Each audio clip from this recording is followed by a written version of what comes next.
guys, it's Brandon. And this is Sabrina, and welcome to the Someone Call BS podcast, where we discuss navigating marriage, entrepreneurship, and owning our own businesses while also trying to do this thing called life together. Thanks for joining us here and listening to our literal BS. Oh, you're gonna need to edit that out. Ugh, come on. Trick two. Is there a trick to make it run a lot better, but for the cheaper? Seriously, don't say it like that. Let's get it. Hey guys, my name is Sabrina, and this is my husband Brandon. And we are coming to you with a brand new thing that we've started, which is kind of like a YouTube series / podcast. We haven't named it yet, but by the time you see this episode, we will have a name for you. I think that we decided to kind of try to do this just because people ask us questions all the time about our marriage and running our own business and having super busy lives and how we kind of keep up with it all. And I'm always super flattered by the fact that, like, we'll post a picture on social media and people are always like, oh, couples goals, or like, y'all are one of my favorite couples. I'm just always super flattered by that because I never consider myself to be that to anybody. And so it's always super surprising, but also very, very nice of you guys to say. So I think that if we can share and be authentic and kind of open up about our life and our marriage and our daily struggles as business owners and entrepreneurs, it might help some of you. So Yeah, because I make it look easy, believe me.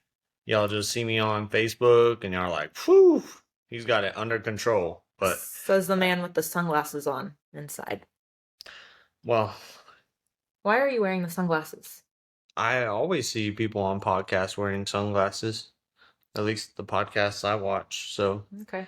I was just interested in doing like maybe a few videos here and there, but Sabrina was like, no, we're, as if we, have so much free time now. She was like, oh, we should also do some podcasts and upload them to YouTube. So like she went ahead and like got a whole, I got have mics, the professional got equipment. headphones. It just didn't work this round. We got this thing.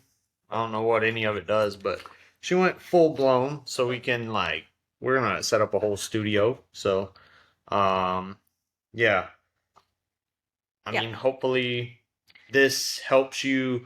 A lot of people ask like questions about being an entrepreneur, owning your own business, running your own business, how we manage to run the business together and not divorce each other, because that's a pretty easy thing to do in today's society.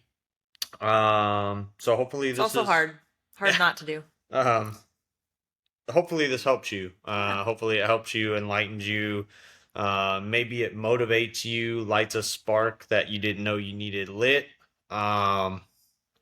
Because of some of the information that we're going to share with you, there's really, I won't say it's easy, but there's nothing that we do that you could not do as well as, there's no special recipe, right? Yeah. Either in business or in marriage. You'll get to know us and kind of realize that we are no different than your average couple with a bunch of issues and stuff to work on, but we are here and we are open to share like always. So why don't you tell people about yourself? Like briefly. Don't ramble, but briefly.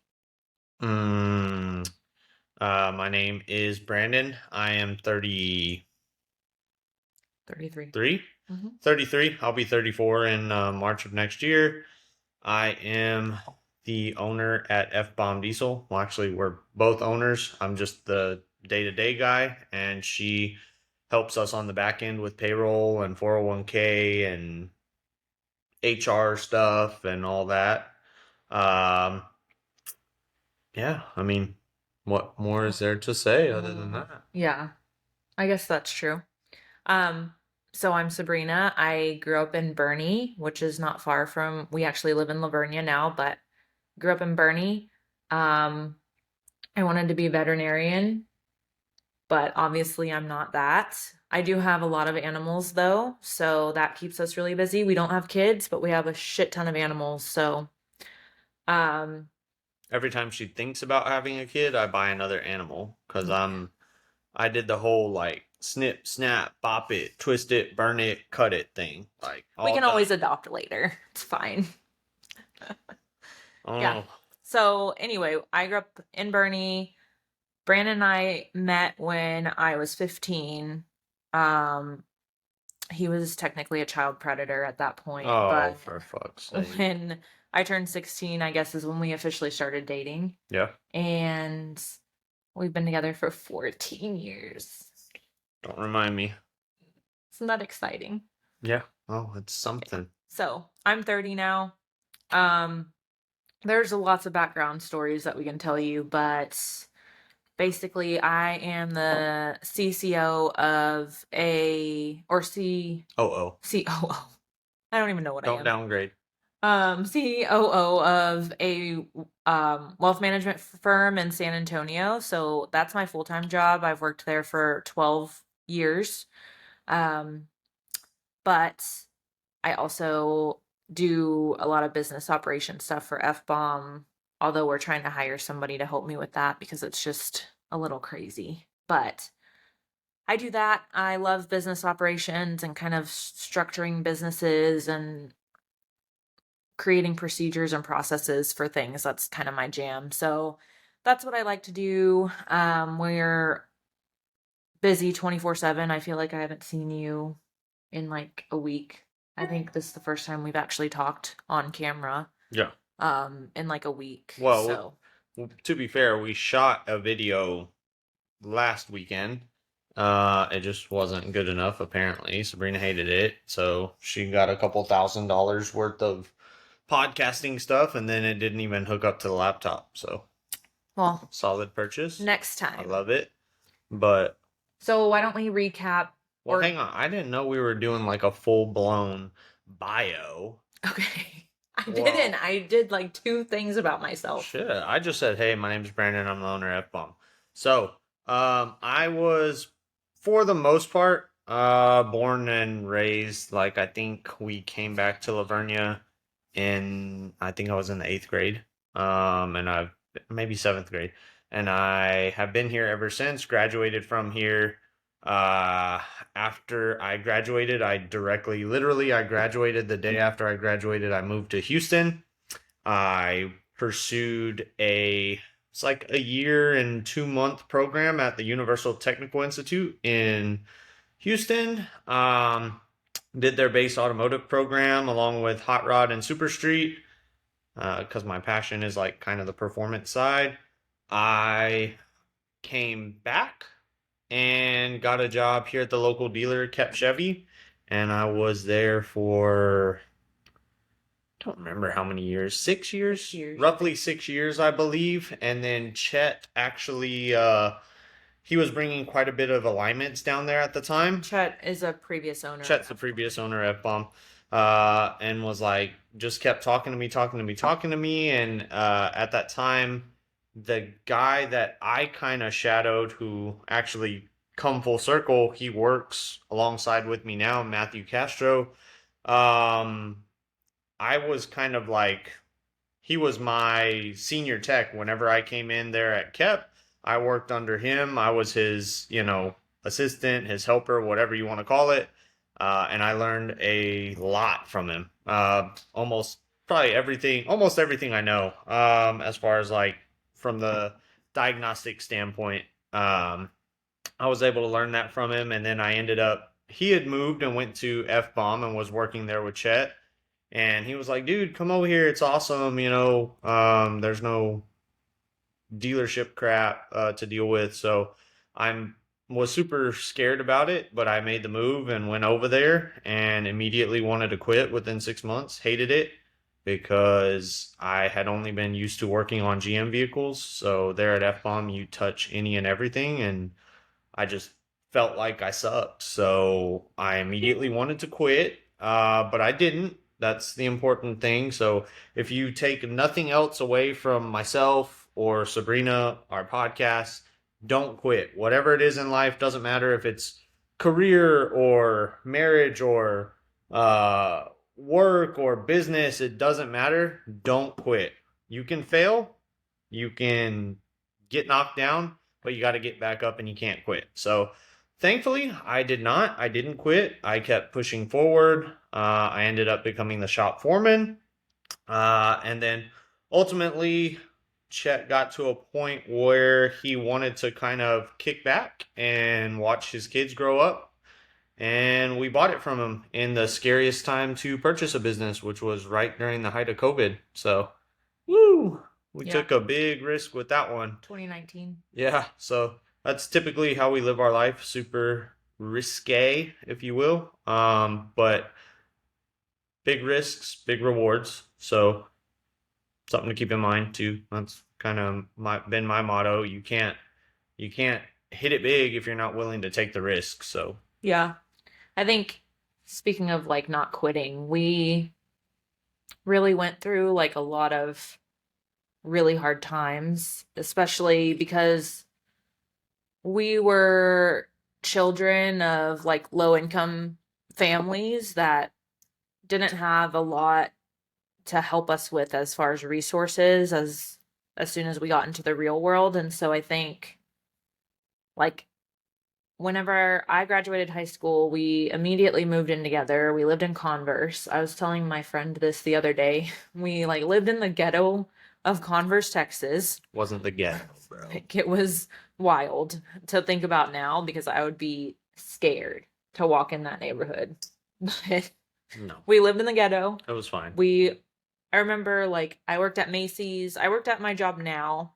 I started from the very bottom. I worked there, but I also had a second job at Macy's. I was a cosmetics consultant at Macy's, and I worked in the fragrance department.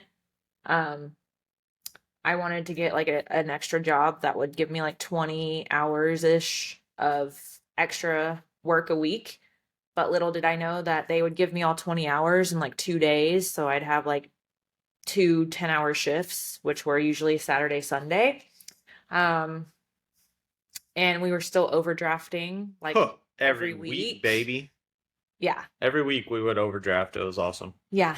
I remember like vividly one night we were like laying in bed and I was just crying, asking Brandon like what we were going to do because I literally had no money in my bank account and I owed the bank like $60 because I had overdrafted like 3 times. So yeah, it's definitely we've gone kind of full circle Yeah, I on mean, that. now we're just right above overdrafting. Yeah, we're right on the cusp. Right on the cusp of but overdrafting, but not overdrafting. So it's freaking sweet. yeah. Um, So, but yeah, that's kind of a little backstory. yeah. I mean, not to say like our parents would not have helped us if they could. We just did not even ask. Like, we weren't gonna put anything more on either of our families, just because they, it wouldn't have been fair because there's no way they should have been having to do that. They were just trying to get through life themselves. So for us to put more on them, it's just not really in our DNA. It just, I've always kind of been like, I've been good with just figuring it out. I'm a big believer in you don't get to choose the hand that you're dealt in life. You gotta play the hand you got. So sometimes it's gonna absolutely fucking suck, but you can't fold and let the dealer win, because the dealer is life, and if you let life win, it's gonna kick your ass because life is hard and honestly pretty ugly nowadays, tough. You just gotta keep on keeping on. So like, I'm the dude that's gonna be sitting there at the table, just hit me again, again, again, again until I get a winning hand. I'm gonna keep losing until I win. Doesn't matter. I just won't fold and quit and walk away. I just can't do it. So kind of the same thing we did when we were first starting out together. We took a lot of losses and just continued to take them until the tides turn. They eventually do. If you keep consistent with something, whether that's again marriage, business, job, career, gym. If you're consistent at the gym, what's going to happen? You're going to get fit. If you eat Uh, healthy. if you eat healthy, whatever. That's my If you eat problem. healthy 80% of the time. Yeah. So, consistency is key with anything. Same thing with like just life in general. Just keep on keeping on, man. Yeah. Yeah. So, So, one of the questions that we were talking about last weekend was what originally motivated you to want to work for yourself versus somebody else. So do you want to start that conversation? I think I originally motivated you, but yeah, I mean, I don't know that it was me that for a motivated. while, so for about a year after I we was bought the forced business, into this. for a year after we bought the business, he full-heartedly blamed me for literally hating his life. Like Oh, he was, well, 100%. I was also, it was not fun. The first year of owning a business is like, nobody can even prepare you for that. It was just not any. I have worked for entrepreneurs, the two guys that I work for at my wealth management firm. They're entrepreneurs. I saw them and I learned from them, and I thought, I can totally do this. Like, we can totally do this. But it's a whole lot different when it's actually your butt in the hot seat. And for the first year, I think we literally hated our lives. And he would like blame me for making him take the leap of faith and purchase the business. But Yeah. Oh well. I mean, there was a big turning point for me when I turned 30. Two things were going to happen. I always said that. So the first thing was we were going to have the conversation touch back like, "Hey, you still don't want kids, right? Cuz I don't." Okay, cool. Snippety snap. Matter of fact, it was like pretty much my birthday. We went and did that. I actually got into a car accident that day. That's a story for a different day. We'll Story tell for a you different about day, it. But we we did. were like dead set on getting it done. I went from the car accident to the vasectomy. Yep. So Then to the hospital to make Yeah. sure she was good. Well- But vasectomy first. yeah. Anyway. So, but that's a story for a different day. But yeah, what was I saying? When you turn 30. Oh yeah, when I turned 30, Getting a the two vasectomy. things: vasectomy first, and then secondly, I had already approached Chet a couple times before and said like, "Hey man, kind of what's the game plan? Not to be pushy, but like you're getting older. I want to know what the game plan is because um Chet was Chet was the reason I was there at F Bomb, because of who he was as a person, as a human being, as a business owner, as a member of the community of Lavernia. That was why I was there. That's why I pushed. That's why, for those of you that watch this and know who I was before I was a business owner, there was still the early mornings, late nights that I've always been about that, even when it wasn't my business. Why? Because that represents my work ethic. Um, my work ethic has been something that I feel like has driven me since I was a young lad. Uh, I've just always had a real strong work ethic, probably because not that I lived a horrible childhood or anything, but yes, we did not come from money. I did not come from money at all. Contrary to belief, I know there was like a little thing going around that how I purchased F Bomb was with a trust fund. I'm a trust fund baby. No. I wish that were true. We wish that were true. But no. Good old SBA loan, baby. Backed by our credit. So, no trust funds here. Just hard work again. But yeah, so I guess he finally got to a point where he was like, "Look, man, he had just had a little baby girl, Grace, and was like, hey, I'm kind of thinking about, yeah, maybe taking a step back. I want to watch her grow up. I want to be there, be present, like be along for the ride every single day." And I was like, sweet, okay, well, let's sit down, let's talk about it. Little did we know, going through a business acquisition like that is quite A, stressful, B, it's not just something that you do and you just sit down and you're like, oh, okay, how much do you want for your business? All right, cool. Like, that's not how it works. Like, there's lawyers involved and back and forth. It was like, what, a 6 month process? That was the most stressful time of my entire life. I think we started in April and wrapped it up in September Yeah. 19. So yeah, that was absolutely wild in itself. Yeah. But yeah, I mean, ultimately Sabrina was a big push for me to do so because she was like, "You can do this. Like, Well, look at how much time you already dedicate to F-bomb. Like, what's the difference in you dedicating that time as a technician and you dedicating it as an owner? Like, you can do this." So I always knew I wanted to do something big when I turned 30, besides the vasectomy. But that it just so happened to be that I was either kind of planning on doing something like just totally different on my own or, purchasing the business, and the stars just aligned just right, and we went ahead and purchased the business. But yeah, initially I did hate it. That's we hated it. It was tough. It was stressful because, like I say, we did not come from wealth. I don't have a trust fund, anything like that. So when we purchased the business and we took out the SBA loan, well, you also have to have working capital for day one.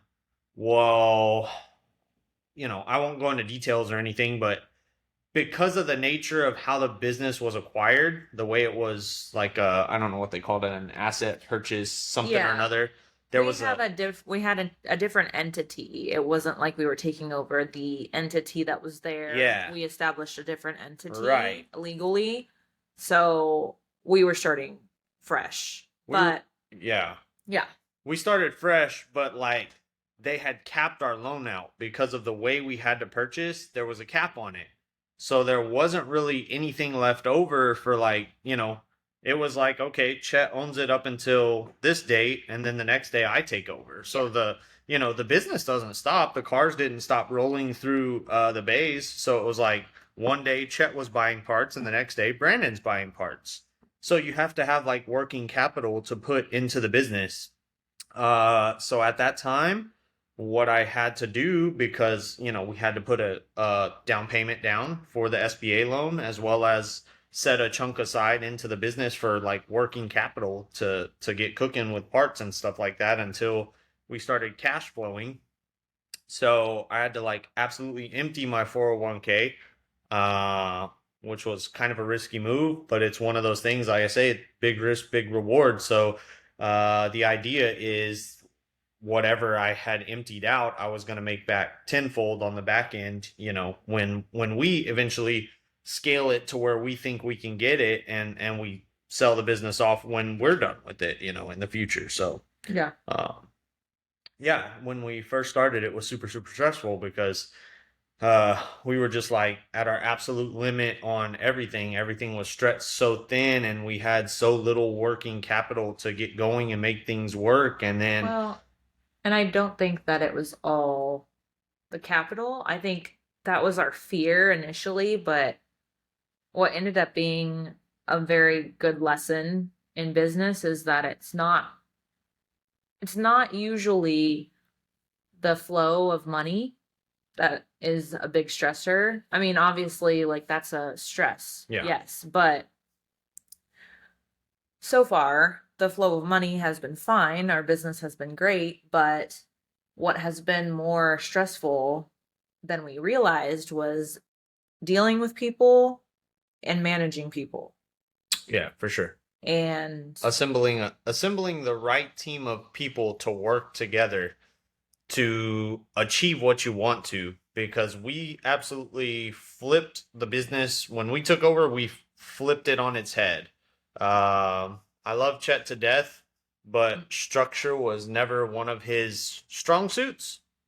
Um, as far as like office structure, like procedures and this and that and the other, like it just it just we changed that. We brought in like our own, what do you call those I things? mean, Your that's what book. I like to do. I Yeah. like to do processes and procedures. Yeah. He had processes and procedures, but we wanted to make it our own. So we completely changed kind of the internal structure of the business. But the hardest part was for sure just building a team that we wanted, and also being owners and bosses for a group of people has been the most challenging part of that. And that Yeah. can be like a whole topic that we discuss at some point, but we've had to learn how to be leaders and how to hold people accountable, but also how to have the culture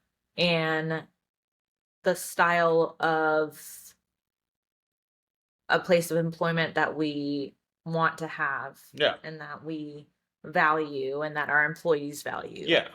And so that's been, I think, the hardest part of it all is balancing the fact that we appreciate and love our staff and we want to treat them like family, while also having to have hard conversations and hold people accountable and have expectations, because our reputation in a small town is everything to us, and Mm-hmm. we can't just have anybody in there. Yeah, you'll get your ass cooked on the community chat. So we've had to hire, we've had to fire, we've had many lessons in hiring the right people, hiring the wrong people, how to deal with really terrible employees, and how to also deal with really great employees. Um, so that's been a huge learning curve for us, but I think we're finally kind of getting it. Yeah. Again, it goes back to procedures and processes. Like when we initially started out, we tried to implement these new things, and some people in it, immediately were like, I'm out. I'm good. Like I want nothing to do with that. So like it was day one and we were like, oh, sweet. Like we've got to hire, a bunch of people because we implemented these rules and procedures and like checklists, cover your ass things to like help us run in an efficient manner. And like right away, we lost our office manager. Boom, gone. Yeah. So we had to hire somebody, and it was just tough to get the right group of people in there. I think I finally have the right group of people. I hope they stick around for a long time. I think everybody's generally pretty happy currently. Uh, at least I'd like to believe so. Anyway, we tried to like hold little mini meetings and kind of feel the temperature. Like, hey, is there anything as owners that we are not doing for you guys? Is there anything you need, you want to see, change? Yeah. Let's approach it in a constructive manner, and let's move towards the right direction, because it can't just be all about what we think is right. It's got to be a comfortable atmosphere for the guys and gals that are in the office. And I think I do have a little bit of leg up on that because I've been a technician my whole life. It's all I've ever done. It's the only thing I'm good at in my life, literally.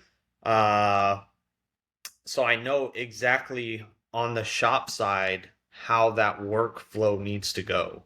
And I think it's not a downfall, but I think what is very tough is I have a very high standard for our work that goes out the door. So I cannot just hire anybody as a technician or as a helper just because they say, oh, yeah, I can work on cars. Well, and that's also like a really special skill set. So it's not like just hiring someone to come in.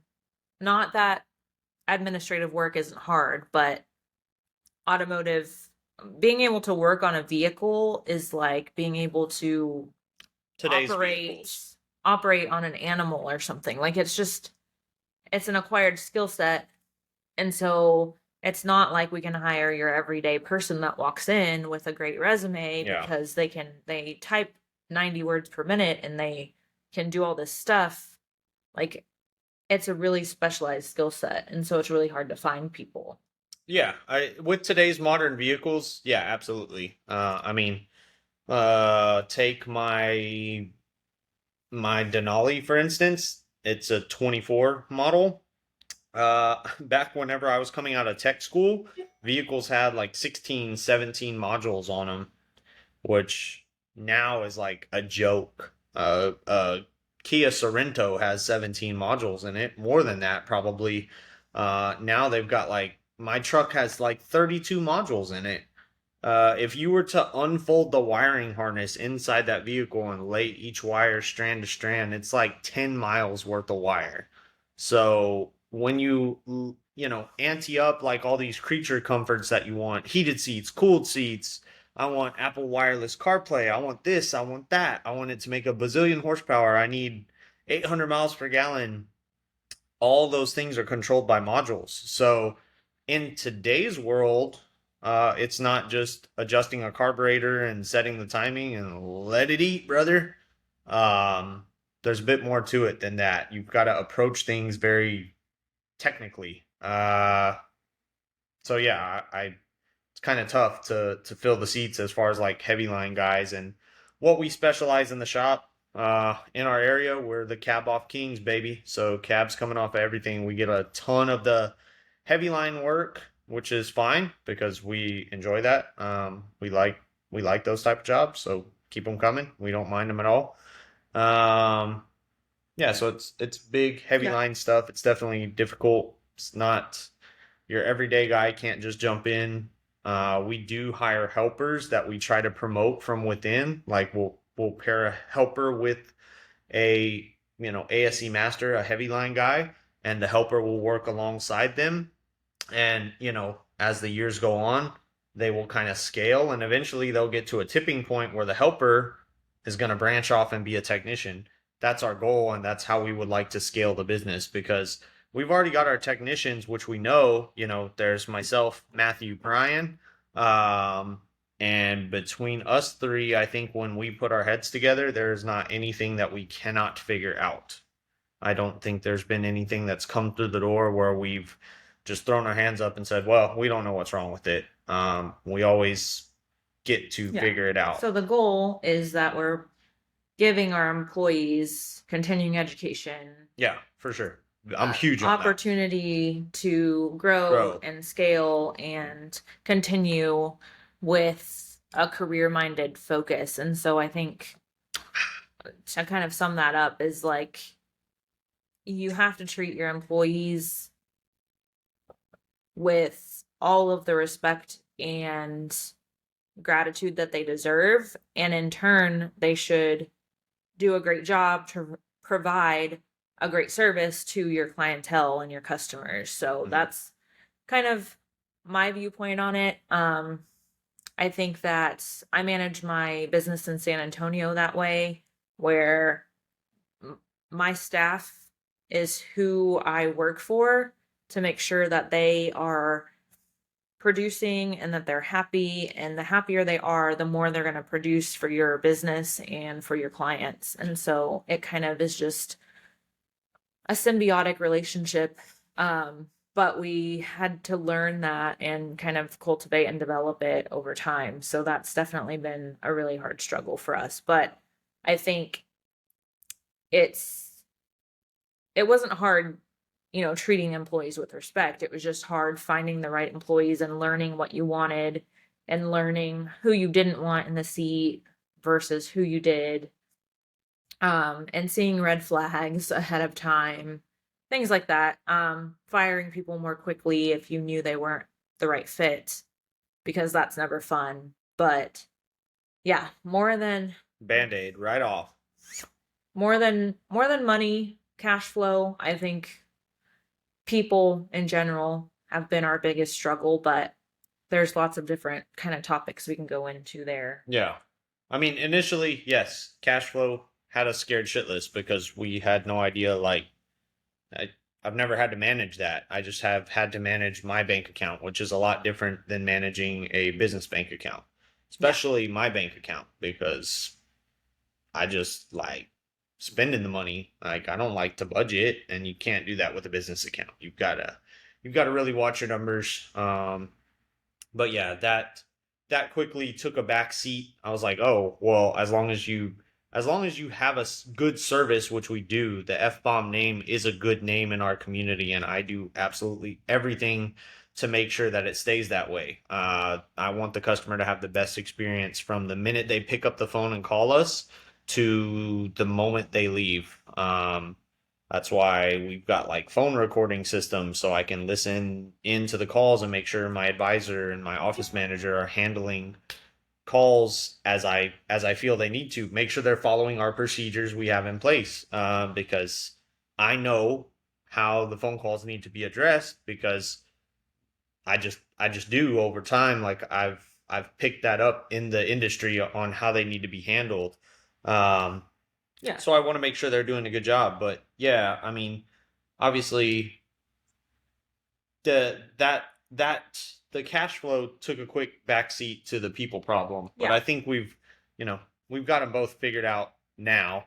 But For initially, There's always For sure. curveballs to everything, but I think for now we've kind of yeah, we're in our third year, so it's getting a little easier. third year, But getting easier. yeah, And we're setting the bar higher every year. So every year we've progressed and we've done better and we've done better and we've done better.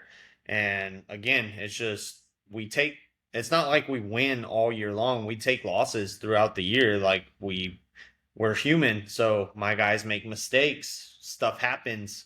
But the thing is, we don't let that stop us. We fix the mistakes. We correct whatever it is.